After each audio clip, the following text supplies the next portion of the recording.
DD Tamil நேயர்களுக்கு அன்பு வணக்கம்.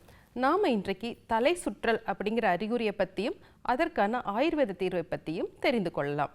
பொதுவாகவே நம்மக்கிட்ட பேஷண்ட்ஸ் வரும்பொழுது அல்லது நம்மளை சுற்றி இருக்கவங்க எனக்கு ஒரே மயக்கமாக இருக்குன்னு சொல்லுவாங்க. சில பேர் என்னை ஆளே கீழே தள்ளுதுன்னு சொல்லுவாங்க. சில பேர் எனக்கு தலை கிறுகிறுன்னு சுற்றுதுன்னு சொல்லுவாங்க. இப்படி பல வார்த்தைகளில் சொல்லுவாங்க. இதற்கான வித்தியாசங்களை முதல்ல நம்ம தெரிஞ்சுக்கலாம்.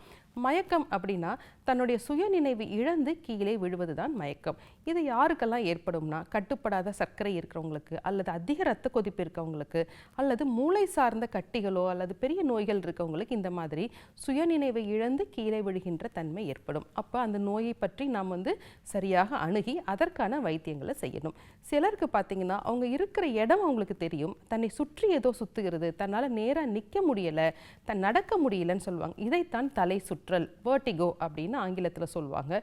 ஆயுர்வேதத்தில் பிரமம் அப்படின்னு நம்ம சொல்லுவோம். இது எதனால் ஏற்படுகிறது அப்படின்னு தெரிஞ்சுக்கிறதுக்கு முன்னால் நம்ம நேராக நிற்கிறோம் நடக்கிறோம் அப்படின்னா இதுக்கு நமக்கு உடம்புல ஒரு பேலன்ஸ் தேவை, நிலைத்தன்மை தேவை.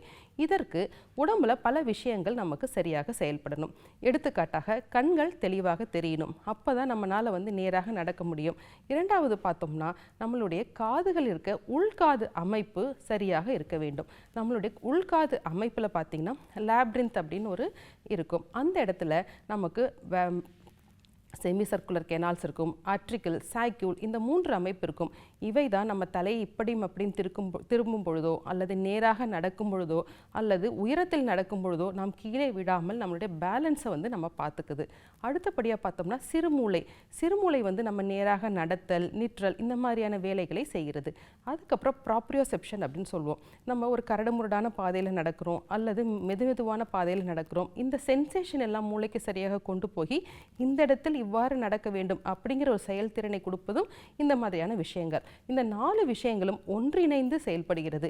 இந்த 4 விஷயங்களில் ஏதேனும் ஒன்றில் பிரச்சனை இருந்தாலும் நமக்கு தலை சுற்றல் ஏற்படும். அதிகமான தலை சுற்றல் பார்த்தோம் அப்படின்னா இந்த உள்காது அமைப்பில் வர பிரச்சனைகள் தான்.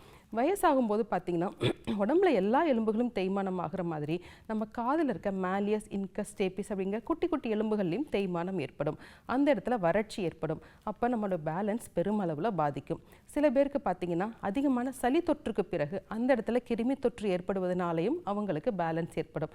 அல்லது உயரமான இடங்களில் நடக்கும் பொழுது அந்த உள்காது அமைப்பில் ப்ரெஷர் டிஃப்ரென்ஸ் வந்தாலும் நமக்கு தலை சுற்றல் ஏற்படும். இதையெல்லாம் தாண்டி இன்னொரு சிக்கல் இருக்குது.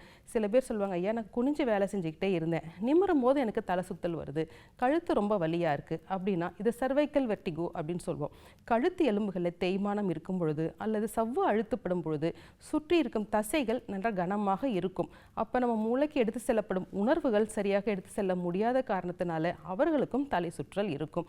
இப்படிப்பட்ட விஷயங்களை நம்ம எப்படி அணுகலாம் அப்படிங்கிறத ஆயுர்வேதம் மூலமாக தெரிஞ்சுக்கலாம்.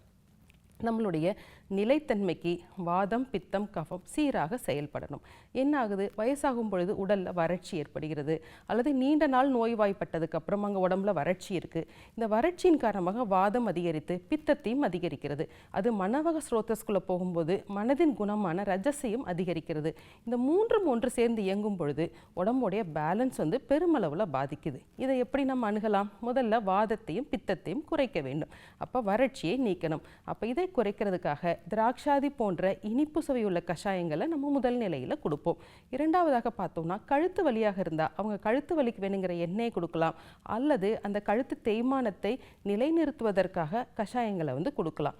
இப்படி கொடுக்கும் பொழுது அவங்களுக்கு உடலில் பலம் ஏற்படும். அதுக்கப்புறம் அவங்களுக்கு தலைக்கு எண்ணெய் தேய்த்து குளித்தல், காதில் நம்ம கர்ணபூரணம் அப்படின்னு சொல்லுவோம். இந்த காது எலும்புகள் தேய்மானம் அடையும் பொழுது வறட்சி ஆகும் பொழுது அதை மாற்றுவதற்காக காதுகளுக்கு எண்ணெய் விடுதல், அதுக்கப்புறம் உடல் பலத்தை கூட்டுவதற்காக நெய் போன்ற சிகிச்சைகள், கடைசியாக மூக்கில் மருந்திடுதல்.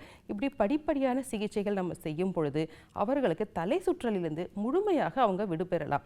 மேலும் இது வராமல் தடுக்கணும்னா எப்பொழுதுமே ஆரோக்கியமான உணவு முறை, எண்ணெய் தேய்த்து குளித்தலை வழக்கமாக நம்ம கடைபிடிக்க வேண்டும்.